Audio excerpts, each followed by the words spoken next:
மத அமைப்புள்ள உள்ளே உட்காந்து அப்போ நீங்கள் இந்த பாருங்க மதரசாவில் உட்காந்து அவங்க இது பண்ணுறாங்க.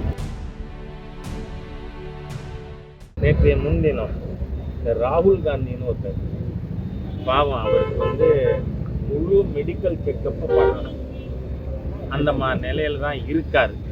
அவர் உளறினதை இவர் மேற்கோள் காட்டி தமிழ்நாட்டில் இவர் உளர்றார். யாரு? மிஸ்டர் ஸ்டாலின். நீங்க பாருங்க, ராகுல் காந்தியோட சார்ஜ் என்ன? ஒரு பிரேசிலியன் மாடல், பிரேசில்ல இருக்கக்கூடிய ஒரு மாடல்.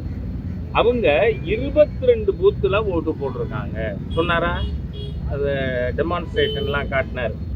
ஆனால் அந்த பெண்ணே, அந்த பிரேசிலியன் மாடல் பப்ளிக்கில் சொல்லியிருக்காங்க, நான் இந்தியாவுக்கே வரவில்லை. அப்போ எவ்வளோ பெரிய பொய் புழுகு இந்த இந்தி கூட்டணி. அந்த கூட்டணியே புழுகு மூட்டையோட ஒரு ஐக்கியம்.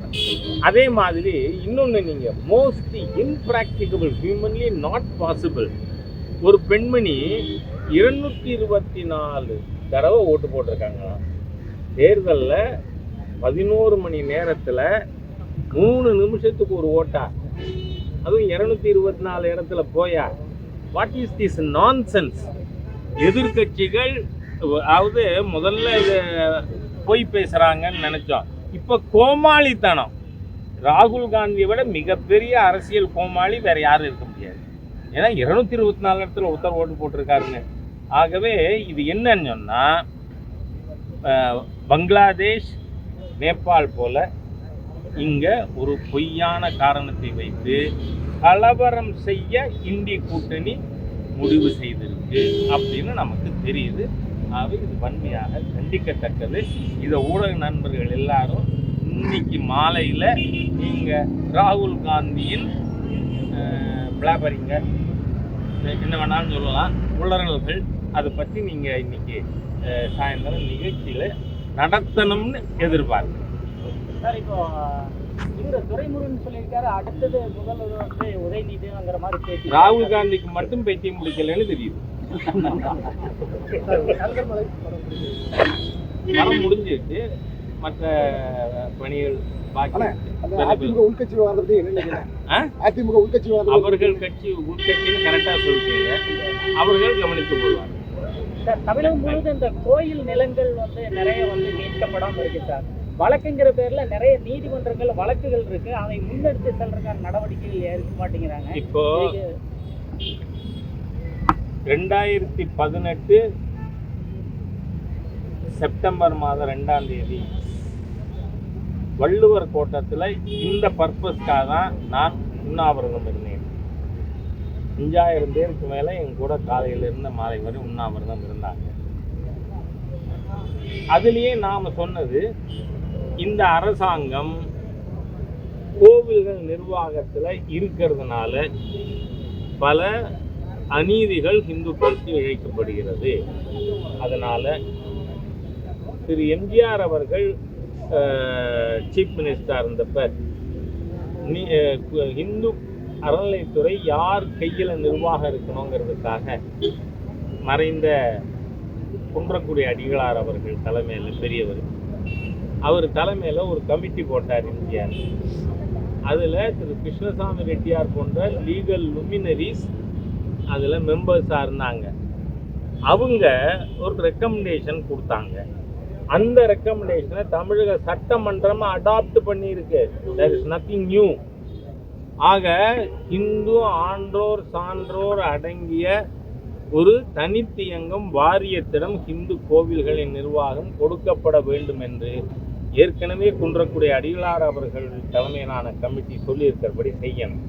ஏன்னா இந்த அரசாங்கம் பாருங்க, பழனி முருகன் கோயில் பணத்தை திருடி, நான் அந்த வார்த்தை கரெக்டான வார்த்தை தான் போடுறேன். ஏன்னா அந்த பணத்தை எடுத்து உபயோகித்துன்னெல்லாம் சொல்லணும்னா, முத்தமிழ் கடவுள் முருகன் மாநாடுல கணக்கு கொடுத்துருக்கணுமா இல்லையா?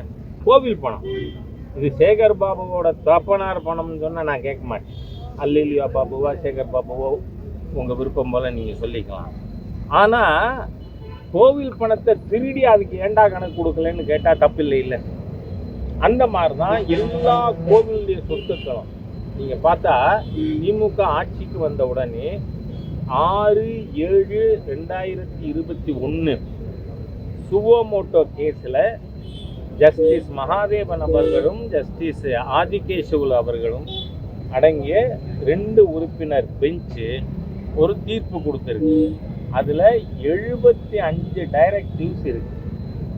ஆனால் அதுல இருக்கக்கூடிய ஒரு முக்கியமான இது 6 வாரத்திற்குள் அறநிலைத்துறை தமிழ்நாட்டில் இருக்கின்ற எல்லா கோவில்களுடைய ஒரு கோவிலுக்கும் இருக்கின்ற மொத்த நிலம் எவ்வளவு, அதில் கோவில் நிர்வாகத்தின் கீழ் பராமரிக்கப்படுவது எத்தனை நிலம், அதுல கோவில் தனியாருக்கு குத்தகைக்கு கொடுத்த நிலம் எவ்வளவு, ஆக்கிரமிப்பில் இருக்கின்ற நிலம் எவ்வளவு. இந்த 4 கேட்டகரி, முதல்ல லேண்டு சர்வே நம்பர் வைஸ், அதுக்கப்புறம் கோவில் நிர்வாகத்தில், அப்புறம் கோவில் குத்தகை கொடுத்தது, அப்புறம் ஆக்கிரமிப்பில் உள்ளது. இதுக்கு இன்னி வரைக்கும் இந்த ஹிந்து விரோத ஸ்டாலின் அரசு பதில் சொல்லலை. நீதிமன்றத்திற்கு 6 வாரத்தில் ரிப்போர்ட் சப்மிட் பண்ண சொல்லி அந்த சுவோமோட்டோ கேஸ் ஜட்ஜ்மெண்ட் 75 இதுக்கு டைரக்டிவ்ஸ்க்கு இவங்க பதில் சொல்லலை. காரணம் என்ன? பூரா திருட்டு பயில்கள். இதை நான் சொன்னதுக்காக எனக்கு எதிராக அறநிலைத்துறையில் வேலை பார்த்த அதிகாரிகள் 40 இடத்துல எஃப்ஐஆர் கொடுத்துருக்காங்க. ஏன்னா கோவிலுக்கு பேசுறியா நீ, உறவலையை திருகுவேன். அதுதான் இந்த அரசாங்கத்தினுடைய வேலையா இருக்கு. ஆகவே இந்த ஹிந்து விரோத தீய சக்திகளை 26 தேர்தலில் அடித்து விரட்டினால் ஒழிய ஹிந்து கோவில்களை காப்பாற்ற முடியாது.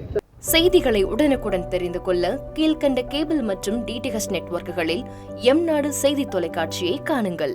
பாதகம் செய்பவரை கண்டால் நாம் பயம் கொள்ளலாகாது பாப்பா. மோதி மிதித்து விடு பாப்பா, அவர் முகத்தில் உமிழ்ந்து விடு பாப்பா.